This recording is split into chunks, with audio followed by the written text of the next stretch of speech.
There are many times question asked to me as a mechanical engineer, worked in different fields, different organizations, but I would like to tell you as a mechanical engineer coming into environment, why all of a sudden I'm a mechanical guy and I moved into integrated facility management. When we were doing the ducting work, suddenly I saw one of my guy puncturing the roof, and that roof was asbestos.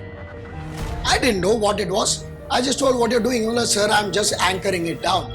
I told, okay, fine. Then one day I was going through a YouTube, and then I found the asbestos, dangerous things. As a mechanical engineer, I know what the laborers are doing who are totally unaware of the dangerous material. As a mechanical engineer, it's my basic duty to protect my people, protect everybody from such a hazardous material. The world is not aware of asbestos. They are not aware about the asbestos sheet. They are not aware about the asbestos tampering when it gets really dangerous.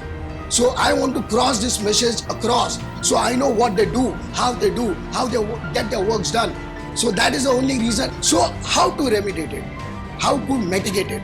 I know it very well. It's very easy for an asbestos person to tell this, but he does not know what is going down the line. I have come from that side and I know what happens there. So I will be the better option. So I thought, I searched many places and I found EPSCO. I wanted to join this organization, so I contacted, and here I am today. I'm loving this job and I love it with my full heart, and I would continue. You know, it's a basic duty to give something to the society which is given to you all these years. Now it is my time to return it back when I have so much with me. I have turned down, and this is the way I want to move ahead in my life.